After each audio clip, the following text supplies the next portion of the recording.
नमस्कार, स्वागत है आपका संसद टीवी पर। मैं हूं मनोज वर्मा और आप देख रहे हैं हमारा खास कार्यक्रम मुद्दा आपका। आज हम बात करेंगे शंघाई सहयोग संगठन शिखर सम्मेलन की। प्रधानमंत्री नरेंद्र मोदी ने शुक्रवार को उज्बेकिस्तान के समरकंद में शंघाई सहयोग संगठन शिखर सम्मेलन में भाग लिया। इस सम्मेलन में प्रधानमंत्री नरेंद्र मोदी ने भारत की तेजी से बढ़ती हुई अर्थव्यवस्था का जिक्र किया। पारंपरिक चिकित्सा, ऊर्जा, खाद्य सुरक्षा और शंघाई सहयोग संगठन देशों के बीच परस्पर सहयोग, पर्यटन, संस्कृति और आपूर्ति जैसे मुद्दों पर खासतौर पे चर्चा की, उसका उल्लेख किया। एससीओ को इस समय दुनिया का सबसे बड़ा क्षेत्रीय संगठन माना जाता है। शंघाई सहयोग संगठन शिखर सम्मेलन में प्रधानमंत्री नरेंद्र मोदी के संबोधन के क्या मायने हैं? भारत के लिए शंघाई सहयोग संगठन शिखर सम्मेलन का क्या महत्व है? अंतर्राष्ट्रीय कूटनीति की दृष्टि से इस सम्मेलन को क्यों महत्वपूर्ण माना जा रहा है? मुद्दा आपका में इसी पे चर्चा करेंगे। इसके विभिन्न पहलुओं को समझने की कोशिश करेंगे अपने खास मेहमानों के साथ। पूर्व राजदूत अशोक सज्जनहार जी हमारे साथ जुड़े हुए हैं। अशोक जी, आपका बहुत बहुत स्वागत है संसद टीवी पर। साथ ही हम बात करेंगे लेफ्टिनेंट जनरल सेवानिवृत्त संजय कुलकर्णी जी से। संजय जी, आपका भी बहुत बहुत स्वागत है संसद टीवी पर। और हम बात करेंगे professor centre for east Asian studies SIS से श्रीकांत कोंडापल्ली जी से। श्रीकांत जी, आपका भी बहुत बहुत स्वागत है संसद टीवी पर। लेकिन शुरुआत अशोक जी मैं आपसे इस कार्यक्रम की करूंगा, क्योंकि SCO का ये शिखर सम्मेलन, शंघाई सहयोग संगठन देशों का ये शिखर सम्मेलन क्यों महत्वपूर्ण है, किस लिए महत्वपूर्ण है? क्योंकि इस सम्मेलन में दुनिया के कई ताकतवर देश भाग ले रहे हैं। आप कैसे देखते हैं शिखर सम्मेलन को? आप बिल्कुल ठीक कह रहे हैं मनोज जी। जो ये बहुत एक तो SCO है वो भारत के लिए बहुत ही महत्वपूर्ण है जी, क्योंकि SCO में 4 मध्य एशिया के देश आते हैं: उज्बेकिस्तान, कजाकिस्तान, किर्गिस्तान और तजिकिस्तान। ये हमें, जिससे हम कहते हैं, हमारा एक्सटेंडेड नेबरहुड है। इनके साथ हमारे बहुत पुराने ऐतिहासिक संबंध हैं, परंतु जब से उनको स्वतंत्रता मिली है 1991 के बाद, तो उसमें हमारा जो संबंध है उनके साथ इतनी तेजी से हम आगे नहीं ले जा पाए हैं, क्योंकि हमारा उनके साथ डायरेक्ट ज्योग्राफिकल कोई बॉर्डर्स नहीं मिलते हैं। तो इसीलिए ये एक ऐसा संगठन है जिसमें कि हमारे प्रधानमंत्री इसमें जाते हैं और बहुत स्तर पर मुलाकात होती है। जैसे विदेश मंत्री गए थे, रक्षा मंत्री गए थे। तो हमारा जो इन 4 देशों के साथ, और इसमें तुर्कमेनिस्तान भी इनको निमंत्रित किया जाता है, वहां के भी जो राष्ट्रपति हैं इस वाले सम्मेलन में भी आए हैं, तो उन सब से मुलाकात हो जाती है। दूसरा, हमारे को एक और मौका मिल जाता है, जो आप जैसे आपने कहा, बड़ी शक्तियां हैं यहाँ पर। रूस है, चीन है। रूस तो हमारा बहुत ही, जिसे हम कहते हैं, special and privilege strategic partner है, बहुत ही अच्छे संबंध हैं। तो एक और मौका मिल जाता है दोनों शीर्ष नेताओं को मिलने का और बातचीत करने का। और आप जानते हैं, जो चीन के साथ हमारी बहुत पिछले 2-3 साल से बहुत तलखियत है जी, तो उसमें भी एक ही मंच पर वो पहली बार आए हैं। और अब इस साल ईरान भी वहां पर एक सदस्य के रूप में सम्मिलित हो रहे हैं। जी, ईरान के साथ भी हमारे बहुत अच्छे संबंध है। तो ये एक ऐसा प्लेटफॉर्म है जिसपे हम इन सभी से नेताओं से बातचीत कर सकते हैं। जी। आखिरी बात मैं मनोज जी इसमें ये कहूंगा, देखिए, ये वाला जो सम्मेलन है ये बहुत ही महत्वपूर्ण है, क्योंकि ये 3 साल बाद, जिसे कहा जाता है face to face, in person ये मीटिंग हो रही है।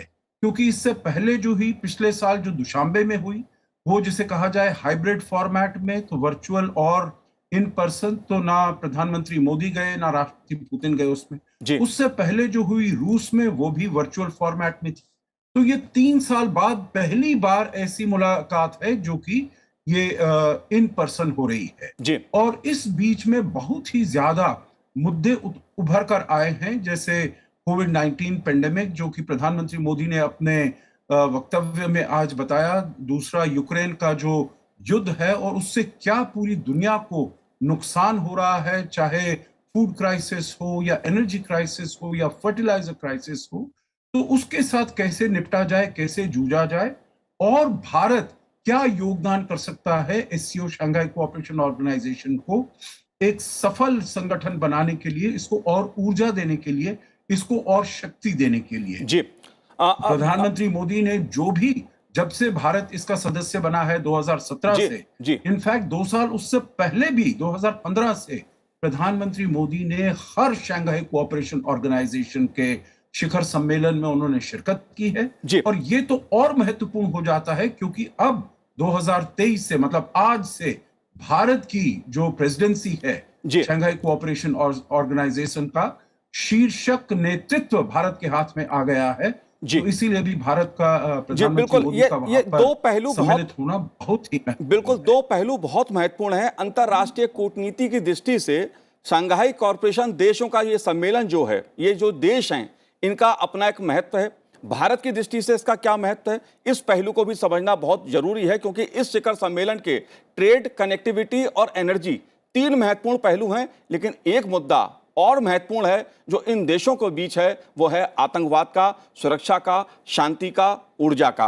आप कैसे श्रीकांत जी इस पूरे मुद्दे को देखते हैं जब हम भारत की दृष्टि से एससीओ शिखर सम्मेलन की बात करते हैं, क्योंकि भारत के हाथ में अब लीडरशिप आ रही है, आप कैसे देख रहे हैं इसको? तीन चार मुद्दे मैं सोचता हूँ कि ये महत्वपूर्ण है भारत के लिए। अपना जो नेशनल इंटरेस्ट के पर्सपेक्टिव में एक आपने कहा है कि ऊर्जा के विषय पर, क्योंकि अभी महामारी के जो दौरान हमने देखा है कि $100 पर बैरल ऊर्जा का दाम निकल गई, इतना बढ़ गई। तो इससे बहुत सारे जो हमारे आर्थिक व्यवस्था के ऊपर बहुत नेगेटिवली असर पड़ा। और इसीलिए हम इस साल रूस से कुछ 35% डिस्काउंट से वहाँ से हमने बहुत सारा इंपोर्ट कर लिया था।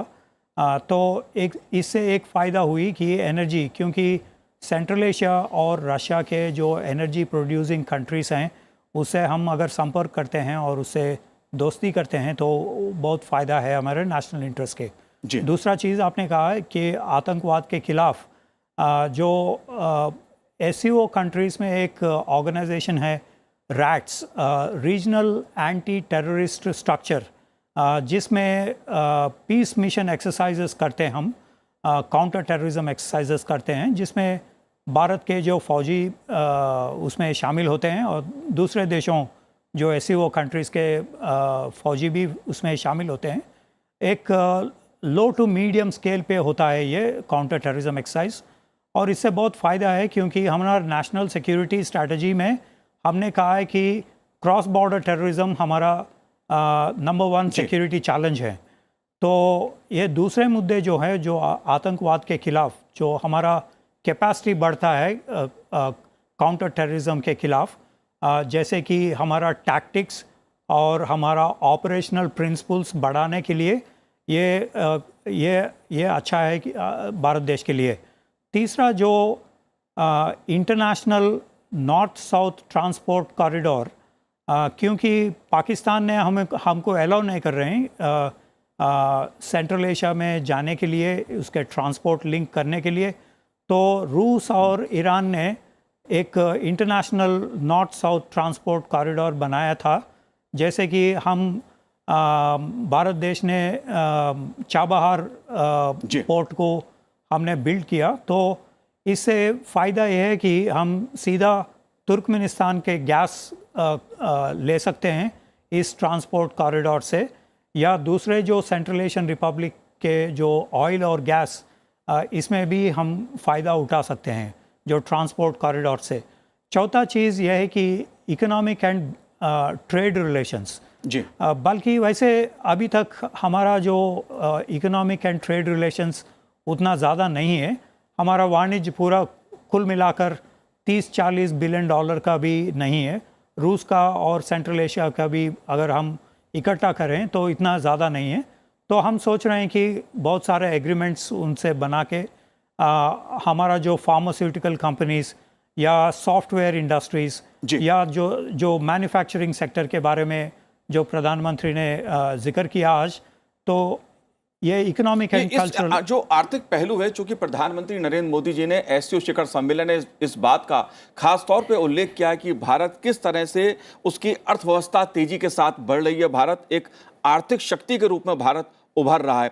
लेकिन संजय कुलकर्णी जी, मैं आपसे समझना चाहता हूं इस बात को, क्योंकि एससीओ शिखर सम्मेलन में जो देश भाग ले रहे हैं, इसमें से 4 देश ऐसे हैं जो परमाणु हथियारों से संपन्न हैं, परमाणु शक्ति से संपन्न हैं, ऊर्जा से संपन्न हैं।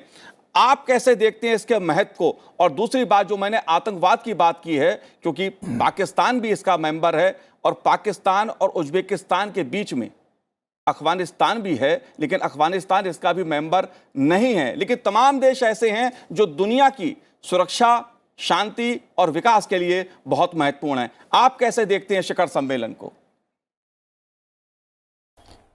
धन्यवाद मनोज जी। मेरे को लगता है कि ये जिस तरीके से सम्मेलन होते हैं जी, इसमें खासकर भारत की जो पहलू हैं और भारत की जो लीडरशिप है वो बहुत मायने रखती है, क्योंकि जिस प्रकार से भारत को देखा जा रहा है, चाहे वो एससीओ में भारत की स्थिति हो या फिर वो क्वाड में पश्चिमी देशों के साथ हो, हमारा जो वर्चस्व है, हमारे जो जिस प्रकार से उभरती मैं कहूँगा जो प्रेस्टीज है विश्व भर में, उस पर जबरदस्त एक चढ़ाव आया है। यही कारण है कि हम देखते हैं कि चाहे पाकिस्तान आज बार बार कह रहा है कि हम आतंक के खुद एक विक्टिम हैं, लेकिन आतंक का सौदागर कौन है? पूरा विश्व जानता है कि आतंक जो है वो पाकिस्तान से ही उभरता है। और पाकिस्तान में चाहे वो ओसामा बिन लादेन हो या जवाहिरी जिसको मारा गया अफगानिस्तान में जो हकानी नेटवर्क के द्वारा उनके घर में रहता हो, तो पाकिस्तान जो बार बार अपने आप को एक आतंक का विक्टिम मानता है, लेकिन इसके बावजूद भी विश्व में जानते हैं सबको कि आतंक जो फैलाता है वो है पाकिस्तान। जैसे आपने कहा कि 4 न्यूक्लियर देश हैं, रशिया, चाइना, इंडिया, पाकिस्तान, लेकिन उसके बावजूद भी अगर आप देखें पाकिस्तान और हिंदुस्तान के जो रिश्ते हैं वो बहुत ही एक नाजुक और मैं कहूँगा 1947 से लेकर के आज तक कोई अच्छे नहीं हुए। चीन के साथ हमारे संबंध जो है वो बहुत ही तनावपूर्ण है, लेकिन हमारे पारंपरिक संबंध जो है रूस के साथ और ईरान के साथ बहुत अच्छे हैं। हमारे संबंध जो है अगर हम देखें पश्चिमी देशों के साथ बहुत अच्छे हैं, तो चीन को भी लगता होगा, अब लगने लगा होगा कि चाहे भारत को वो देखते हो पश्चिमी देश के तरफ उसका झुकाव है, लेकिन जब यूक्रेन की बात हुई तो भारत जो है वो रूस के साथ खड़ा दिखा। और यही एक कारण है कि अपने इंडिपेंडेंट फॉरेन पॉलिसी के नाते अपनी जो पूरे विश्व भर में छवि है उसमें जबरदस्त एक उछाल आया है। और खासकर जैसे आप कह रहे थे कि अब जो प्रेसिडेंसी है एससीओ की वो भारत लेगा, आप समझ सकते हैं भारत के ऊपर निगाहें टिकी हुई है। क्या भारत विश्वगुरु है? भारत के संबंध पश्चिमी देशों के साथ बहुत अच्छे हैं। भारत की जो भूमिका है एससीओ में बहुत जबरदस्त है। चीन ने भी इसका समर्थन किया है भारत की अगले साल की अध्यक्षता के लिए। तो ऐसे माहौल में जब हम देखते हैं, चाहे न्यूक्लियर जरूर है, न्यूक्लियर डेटरेंस है, इसको इस्तेमाल नहीं कर सकते हैं, अगर करेंगे तो it is self assured destruction माना जाएगा, तो कोई करेगा नहीं। लेकिन उसके दायरे में अगर देखें तो भारत की जो भूमिका है कि भारत भी एक न्यूक्लियर पावर है, मुझे लगता है ऐसे इसमें मैं एक ही सुझाव दे सकता हूं पूरे सभी जो न्यूक्लियर, कि कम से कम जो यूएन सिक्योरिटी काउंसिल के जो सदस्य है परमानेंट और जो सभी न्यूक्लियर है, उन्होंने कम से कम नो फर्स्ट यूज डिक्लेयर करना चाहिए। और सवाल ही नहीं पैदा होता कि उनके पास न्यूक्लियर है, उन्होंने NFU नो फर्स्ट यूज का डिक्लेरेशन वो जो नहीं करते हैं। और आज जैसे आप देखते हैं यूक्रेन में रूस जिस प्रकार से बार बार एक सबको लग रहा था कि शायद रूस जो है पूरे विश्व में दबाव डालने की कोशिश कर रहा है, लेकिन उसने दबाव नहीं डाला। वो अपने आप को स्पेशल मिलिट्री ऑपरेशंस के द्वारा यूक्रेन में देखता है, वो विश्व कहता है नहीं ये इन्वेजन है। तो ऐसे माहौल में भारत जो है जिसके संबंध रूस के साथ भी बहुत अच्छे हैं, भारत के संबंध विश्व में पश्चिमी देशों के साथ बहुत अच्छे हैं, भारत क्वाड का सदस्य है, ऐसे इसमें मुझे लगता है भारत एक जबरदस्त भूमिका निभाएगा, क्योंकि SCO 30% of the world GDP, 40% of the world population, लेकिन पश्चिमी देश 60% of the GDP of the world, यानी कि दोनों इसमें भारत है, 30% में भी भूमिका निभा रहा है और 60% में भी भूमिका निभा रहा है। चीन जो है वो चाहता है कि पश्चिमी देशों के साथ उसके संबंध अच्छे रहे, क्योंकि चीन जो है मैन्युफैक्चरिंग कंट्री है, चाहता है पैसे वहां से कमाए जाए, टेक्नोलॉजी वहां से ली जाए, अपने व्यापार उनके साथ किया जाए। भारत के संबंध उनके साथ भी बहुत अच्छे हैं। तो भारत जो है ऐसी स्थिति में है कि मुझे लगता है एक विश्व गुरु एक ऐसा लीडरशिप प्रदान कर सकता है। और खासकर अब जब भारत की प्रतिष्ठा, भारत के प्रधानमंत्री की जो छवि है पूरे विश्व भर में बहुत ऊंची है और सबकी नजर अब भारत के ऊपर। बिल्कुल, ये भारत की विदेश नीति की खूबी ही कही जाएगी, कूटनीति की सफलता ही कही जाएगी कि भारत एससीओ कंट्री की जो लीडरशिप उसके हाथ में आई है वो अपने में एक बड़ी सफलता उसको कहा जाएगा, क्योंकि इस एससीओ देशों में कई ऐसे देश हैं जो अमेरिका विरोधी माने जाते हैं, लेकिन भारत के साथ उनके अच्छे संबंध हैं और दूसरी तरफ भारत के अमेरिका के साथ भी बहुत अच्छे संबंध हैं। इसलिए कूटनीति के नज़रिए से भारत के लिए बहुत महत्वपूर्ण है। हालांकि अफगानिस्तान जो देश है, आतंकवाद को लेकर सवाल उठते रहे हैं, लेकिन एक पर्यवेक्षक देश के रूप में वो भी एससीओ से ऐसे कई देश जुड़े हुए हैं, यानी आकार एससीओ का जो है वो लगातार बढ़ता रहा है समय समय पर। अशोक जी, लेकिन मैं बात यहाँ पर, क्योंकि बात आई चीन की आर्थिक शक्ति की, लेकिन प्रधानमंत्री नरेंद्र मोदी ने खासतौर से इस एससीओ शिखर सम्मेलन में भारत की जो अर्थव्यवस्था है, भारत जो तेजी से उसकी आर्थिक शक्ति के रूप में उसका उदय हो रहा है, इसको दुनिया के सामने रखा है, एससीओ देशों के सामने रखा है। 70,000 स्टार्टअप भारत के पास हैं, मैन्युफैक्चरिंग हब बन रहा है भारत। आज प्रधानमंत्री ने इस बात को बहुत जोर शोर से के साथ कहा, आप कैसे देखते हैं, इसके क्या मायने हैं? जी, मैं समझता हूं इसके मायने ये हैं जो भारत के प्रधानमंत्री मोदी ने कहा है सभी एससीओ देशों को, और मेरे विचार से ये जो संदेश था जी मनोज जी, ये केवल एससीओ देशों के लिए नहीं था, पूरे विश्व भर के लिए था। जी जो भारत एक नई शक्ति, आर्थिक शक्ति के रूप में उभर रहा है पूरी दुनिया में, और जो हम योगदान दे सकते हैं, चाहे वो एससीओ देशों के लिए या और पूरी दुनिया में देशों के लिए, तो वो हम बिल्कुल योगदान देने के लिए तैयार हैं। आपने बिल्कुल ठीक कहा, उन्होंने कहा 7.5% जीडीपी ग्रोथ है हमारा, जो कि मेजर इकोनॉमीज में सबसे बड़ा है। 70,000 स्टार्टअप्स हैं, जिसमें कि 100 इसमें यूनिकॉर्न्स हैं। आपको याद होगा, जी देखिए एससीओ के 2 लीडरशिप समिट्स होते हैं, एक ये है हेड ऑफ स्टेट और दूसरा होता है head of government. Bharat head of government summit की भूमिका निभा चुका है, लीडरशिप की भूमिका निभा चुका है 2020 में, जिसमें कि और देशों के प्रधानमंत्री उसमें शिरकत करते हैं। तब भारत ने बहुत ही नए नए इनिशिएटिव्स लिए थे, एमएसएमईज के लिए, यूथ इनोवेशन सेंटर्स के लिए, और इस बार भी भारत ने यही कहा है ट्रेडिशनल मेडिसिन को हम आगे लेकर जाएंगे। और जो पूरी दुनिया के सामने मनोज जी इस बारी चैलेंजेस हैं, ये कोविड-19 महामारी के द्वारा और रूस और यूक्रेन के युद्ध के बारे में, जो यहाँ पर सप्लाई। जी बिल्कुल अशोक जी, लेकिन श्रीकांत जी, अगर बात में आर्थिक जो इसका पहलू है, आज प्रधानमंत्री नरेंद्र मोदी जी के संबोधन का, उसमें आर्थिक पक्ष पे खासा जोर था कि भारत आर्थिक दृष्टि से कितनी तेजी के साथ आगे बढ़ रहा है, कैसे मजबूती के साथ उसकी अर्थव्यवस्था आगे बढ़ रही है, मैन्युफैक्चरिंग हब भारत बन रहा है। साथ ही बात उन्होंने एक महत्वपूर्ण कही कि special working group on startup and innovation की स्थापना, और एससीओ देशों के लिए इसका एक तरह से उन्होंने ऑफर भी दिया। आप कैसे देखते हैं इस पहलू को? ये ज़रूरी है, क्योंकि महामारी के जो सप्लाई चेन डिसरप्शन हुई और जो अनएम्प्लॉयमेंट या इकोनॉमिक ग्रोथ रेट्स कम हुई बहुत सारे देशों में, ये दुनिया का जो इसमें नेगेटिव इम्पैक्ट हुई थी, जो कोविड-19 का जो महामारी, तो इससे निकलने के लिए हम अभी बहुत सारे देशों ने कुछ स्टिमुलस पैकेजेस कर रहे हैं। कुछ देशों ने ट्रेड पॉलिसीज़ के ऊपर, कुछ इंफ्रास्ट्रक्चर के ऊपर, कुछ मैन्युफैक्चरिंग के सेक्टर के ऊपर। तो इस स्टिमुलस पैकेज में भारत का जो आत्मनिर्भरता कैंपेन जो है, इससे हम चाहते हैं कि हमारा इकोनॉमिक ग्रोथ रेट्स बढ़ें और हमारा एम्प्लॉयमेंट भी बढ़े। तो हम एक रास्ता दिखा रहे हैं सभी देशों के लिए, जिसमें इकोनॉमिक ग्रोथ रेट्स बहुत कम हुई पिछले 2 साल में। बहुत सारे सेंट्रल एशियन रिपब्लिक्स, और अगर आप रशिया के बारे में देखें, चीन के बारे में भी देखें, चीन का इकोनॉमिक ग्रोथ रेट 3.3% होगी इस साल, तो बहुत कम है। हमारा कुछ 8% का एक एस्टिमेट है IMF के। तो ऐसे लगता है कि भारत एक डायरेक्शन दिखा रहे हैं कि ऐसे हम इकोनॉमिक ग्रोथ रेट्स भी बना सकते हैं। जैसे कि आपने कहा है कि इनोवेशन और जो स्मॉल एंड मीडियम एंटरप्राइजेस और स्टार्टअप्स के बारे में, तो ये बहुत सारे चीज़ जो यूरेशियन कंट्रीज़ के लिए भी काफ़ी फ़ायदा है। जी जी बिल्कुल।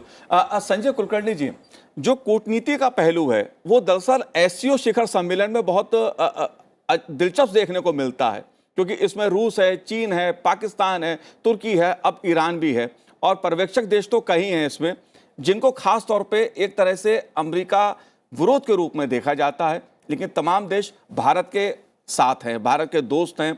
आप कैसे इस कूटनीति को देखते हैं?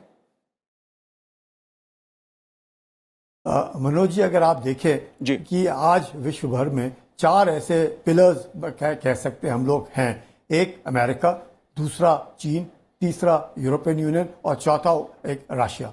और हर एक में कुछ ना कुछ एक स्ट्रांग पॉइंट्स हैं, कुछ वीकनेसेस हैं। अगर हम रशिया देखें तो हम देखेंगे कि रशिया मिलिट्रीली स्ट्रांग है, पर अगर उसकी आर्थिक व्यवस्था देखें इतनी मजबूत नहीं है जीडीपी के तौर पर जितनी होनी चाहिए। यूरोपियन यूनियन देखें, हम देखेंगे आर्थिक व्यवस्था जीडीपी के तौर पर बहुत अच्छी है, पर मिलिट्रीली स्ट्रांग नहीं है, यूएसए के ऊपर डिपेंडेंट है। अगर यूएसए को देखें तो यूएसए आर्थिक भी बहुत तगड़ा है, मिलिटरीली भी बहुत तगड़ा है और टेक्नोलॉजिकली भी बहुत तगड़ा है। अगर हम चीन को देखें, आर्थिक व्यवस्था जबरदस्त बढ़ती जा रही है और उसके मिलिट्री भी काफी जबरदस्त स्ट्रांग हो रहे हैं, काफी मॉडर्नाइज्ड है, और जो टेक्नोलॉजिकली है वो तब भी डिपेंडेंट है वेस्ट की तरफ, उसका जो ध्यान देता है वहां से जो भी कॉपी करना है, जैसे भी करना है टेक्नोलॉजी वहां से। तो ऐसे माहौल में हम देखते हैं कि चीन जो है अपने आप को एक न्यू वर्ल्ड ऑर्डर माने या new order of the world माने, कोई न कोई किसी तरीके से अपना मनाने की कोशिश करे।